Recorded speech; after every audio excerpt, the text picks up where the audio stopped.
ഐറ്റങ്ങളൊക്കെ 10 ലക്ഷം രൂപയൊക്കെ കൊടുത്ത് പഠിച്ചിറങ്ങി ശമ്പളം ഇത്രയും നിസാര ശമ്പളത്തിന് ജോലി ചെയ്യാന്ന് പറഞ്ഞാൽ അത് ഇത്രയും വലിയ നല്ല ഹോസ്പിറ്റലുകളിൽ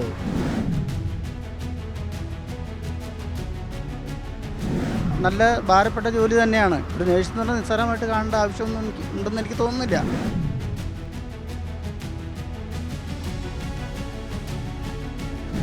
ഒരു സാധാ ഒരു ഹിന്ദിക്കാരന് 1100 കൊടുക്കണം, ആ കാശിനും കൊടുക്കണം.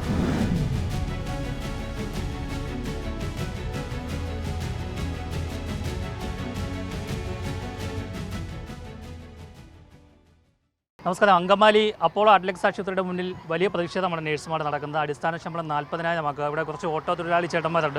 ചേട്ടാ, നേഴ്സുമാരുടെ സമരത്തെ എങ്ങനെയാണ് നിങ്ങൾ നോക്കിക്കാണുന്നത്? അവർക്ക് മാന്യമായ വേതനം കിട്ടണമെന്നാണ് ഞങ്ങളുടെ താല്പര്യം. കാരണം എല്ലാവരും ഒരു ഐറ്റങ്ങളൊക്കെ 10 ലക്ഷം രൂപയൊക്കെ കൊടുത്ത് പഠിച്ചിറങ്ങി ശമ്പളം ഇത്രയും നിസാര ശമ്പളത്തിന് ജോലി ചെയ്യാന്ന് പറഞ്ഞാൽ അത് ഇത്രയും വലിയ നല്ല ഹോസ്പിറ്റലുകളിൽ അവർക്ക് അതിൻ്റെ മാന്യമായ വേതനം കിട്ടണമെന്നാണ് ഞങ്ങളുടെ അഭിപ്രായം. അവർക്ക് എല്ലാ സമരത്തിനും എല്ലാ പിന്തുണയും ഞങ്ങൾ പ്രഖ്യാപിക്കുന്നുണ്ട്. അവശ്യ സാധനങ്ങളുടെ ഒക്കെ വില കൂടിയ ഈ സാഹചര്യത്തിൽ ഉറപ്പായിട്ട് ശമ്പളം വർദ്ധിപ്പിക്കണം. ആവശ്യപ്പെട്ട് അംഗീകരിച്ച് കൊടുക്കണമെന്നാണ് എൻ്റെ അഭിപ്രായം. കാരണം അവരുടെ തൊഴിൽ എന്ന് പറഞ്ഞു കഴിഞ്ഞാൽ നല്ല ഭാരപ്പെട്ട ജോലി തന്നെയാണ്. ഒരു നേഴ്സ് എന്ന് പറഞ്ഞാൽ നിസ്സാരമായിട്ട് കാണേണ്ട ആവശ്യമൊന്നും ഉണ്ടെന്ന് എനിക്ക് തോന്നുന്നില്ല. കാരണം അതുകൊണ്ട് ഇപ്പോൾ നിത്യോപയോഗ സാധനങ്ങളുടെ വിലയും അവർക്ക് നല്ലൊരു ഡ്രസ്സ് മേടിച്ച് പുറത്തിട്ട് നടക്കാനും അവർ മേക്കപ്പും മറ്റുള്ള കാര്യങ്ങൾക്കും വേണ്ടി പൈസ ആവശ്യമായിട്ട് വരാണ്. അപ്പോൾ നിസ്സാര ശമ്പളത്തിന് ജോലി ചെയ്യാന്ന് പറഞ്ഞാൽ ശരിയായിട്ടുള്ള കാര്യമല്ല. അതുകൊണ്ട് ഹോസ്പിറ്റലിൻ്റെ അധികൃതർ അത് കണ്ണു തുറന്ന് അവർക്ക് ശമ്പളം കൂട്ടിക്കൊടുക്കണം എന്നുള്ളതാണ് എൻ്റെ ഒരു അഭിപ്രായം. ഒരു കുട്ടിയെ പഠിപ്പിച്ച് വലുതാക്കി ഒരു നേഴ്സാക്കി വിടണമെങ്കിൽ ചെറിയ കാര്യമൊന്നുമല്ല അല്ലേ? അല്ല, ചെറിയ കാര്യമല്ല. ഒരു നേഴ്സിങ്ങിന് എന്ന് വെച്ചാൽ 5 വർഷമെങ്കിലും 4 വർഷമെങ്കിലും പഠിക്കാണ്ട് പറ്റില്ല. അപ്പോൾ പഠിച്ച് പൂർത്തിയാവുന്നവരെ ആ കുട്ടീനൊക്കെ പൈസ ചിലവുണ്ട്. അപ്പോൾ അതൊക്കെ നമ്മൾ പഠിച്ച് കഴിഞ്ഞൊരു ജോലി കിട്ടാൻ നോക്കിയിരിക്കുകയായിരിക്കുള്ളൂ കാരണന്മാരും അല്ലെങ്കിൽ കുട്ടികളടക്കാൻ ചിലപ്പോൾ ലോൺ എടുത്തായിരിക്കും. അപ്പോൾ അതൊക്കെ ഒന്ന് വീട്ടിലെടുക്കണമെങ്കിൽ ഇത്തിരി ബാധ്യത ഉണ്ടാവും. അപ്പോൾ ഇത്രയും വേഗം അവർക്കൊരു നല്ലൊരു ശമ്പളം വർദ്ധിപ്പിച്ച് കൊടുക്കണമെന്നാണ് അഭിപ്രായം. ചേട്ടൻ്റെ അഭിപ്രായം എന്താണ്? ശമ്പളം വർദ്ധിപ്പിച്ച് കൊടുക്കണം. ജോലിക്ക് അനുസരിച്ചുള്ള കൂലി ഇപ്പോൾ എല്ലാവർക്കും ലഭിക്കാനാണ്. നേഴ്സുമാർ ചെറിയ ജോലിയൊന്നും അല്ല ചെയ്യുന്നത്. അതെ, അവർ നമ്മൾ മാലാഖമാരാണെന്ന് എപ്പോഴും പറയുന്നത്. അവർ ഇപ്പോൾ റോട്ടിലാണ് കിടക്കുന്നത്. അവർക്ക് ഇതിനുള്ള വേതനം ലഭിക്കണമെന്ന് തന്നെ ഞങ്ങൾക്ക് ആഗ്രഹം. തീർച്ചയായിട്ടും ഇത് സാധാരണക്കാരുടെ ശബ്ദമാണ്. ഈ ഓട്ടോറിക്ഷ ചേട്ടന്മാർ ഒരുപാട് ജീവിതങ്ങൾ കാണുന്നവരാണ്. കാരണം പലപ്പോഴും അവരുടെ ഈ ഓട്ടോറിക്ഷകളിൽ യാത്ര ചെയ്യുന്നവർ പലതും അവരോട് പങ്കുവയ്ക്കാറുണ്ട്, അല്ലെങ്കിൽ ഫോണിൽ സംസാരിക്കാറുണ്ട്. അപ്പോഴൊക്കെ പലരുടെയും പല ജീവിതങ്ങളും അറിയാവുന്ന ഓട്ടോറിക്ഷ ചേട്ടന്മാരുടെ വാക്കുകളാണിത്. യോഗിനെ കാണാമെന്നാണോ? അപ്പോൾ ഈ നേഴ്സുമാരുടെ സമരം കാണുന്നുണ്ടല്ലോ, എന്താണ് ചേട്ടന് പറയാനുള്ളത്? എനിക്ക് പറയാനുള്ളത് ന്യായമായ ശമ്പളം കൊടുക്കണം അവർക്ക്.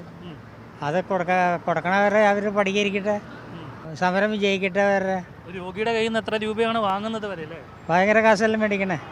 അപ്പോൾ അതനുസരിച്ചിട്ടുള്ള ഒരു വേതനം ഇവർക്ക് കൊടുക്കണം, നേഴ്സുമാർക്ക് കൊടുക്കണം എന്നാണ് എൻ്റെ അഭിപ്രായം. ഞങ്ങളൊരു പേഷ്യനെ കാണാൻ വന്നതാ. അവർക്ക് എന്തായാലും മാന്യമായിട്ടുള്ള ഒരു റിവിഷൻ നടത്തണം. കാരണം ഇപ്പോൾ വളരെ തുച്ഛമായ എമൗണ്ട് കിട്ടണുള്ളൂ. മറ്റ് പല സർക്കാരും പലരും എമൗണ്ട് നന്നായിട്ട് കൊടുക്കുന്നുണ്ട്. അവർക്ക് ന്യായമായ ഒരു വർധന കൊടുക്കണമെന്നുള്ള അഭിപ്രായം എനിക്ക്. ജീവിത സാഹചര്യം മാത്രമല്ല, എല്ലാ സാധനങ്ങൾക്കും വില കൂടിയല്ലോ. ഇവർക്ക് മാത്രം വളരെ തുച്ഛമായ രീതിയിലാണ് സാലറി കിട്ടുന്നത്. എല്ലാത്തിനും കൂടി കൂടാനായിട്ട് ഇനി ഒന്നിനും ഇല്ലല്ലോ.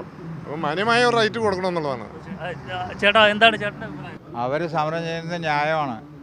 ഒരു സാധാ ഒരു ഹിന്ദിക്കാരന് 1100 കൊടുക്കണം, ആ കാശിനും കൊടുക്കണം. അത്രേ ഉള്ളൂ. ആ പൈസയും കൊടുക്കണം എന്നുള്ളതാണ്. ഇവരൊക്കെ ഇഷ്ടംപോലെ കാശല്ലേ വാങ്ങുന്നത് ഒരാളുടെ കയ്യിൽ നിന്ന്. അതൊക്കെ ഉണ്ട്. പക്ഷെ കൊണ്ടു നടക്കാൻ അവർക്കും ബുദ്ധിമുട്ടുണ്ടില്ല എന്ന് പറയാൻ പറ്റില്ല. മെയിൻറ്റെയിൻ ചെയ്ത് കൊണ്ടു നടക്കാനും പൈസ വേണമല്ലോ എല്ലാ വിഭാഗം ആളുകൾക്കും. അതോടൊപ്പം തന്നെ ഇവർക്കും ന്യായമായ ഒരു പൈസ ഹിന്ദിക്കാരുടെ കാശിനും കൊടുക്കണമെന്ന് എൻ്റെ അഭിപ്രായം. എന്തായാലും കൃത്യമായൊരു ശമ്പളം വർദ്ധിപ്പിക്കുക. ഒരു ലക്ഷങ്ങൾ മുടക്കി പഠിച്ചവരാണ് അവരൊക്കെ ഇപ്പോൾ കടക്കിണിയിലാണ്. അവരെ കൈപിടിച്ച് ഉയർത്തണം. അതുതന്നെയാണ് എല്ലാ ജനങ്ങളുടെയും ഒരുപോലെയുള്ള ആവശ്യം. അങ്കമാലിയിൽ നിന്നും ജസ്റ്റിൻ വാഗീസിനോടൊപ്പം ആർ പിയൂഷ്, മറുനാടൻ മലയാളി.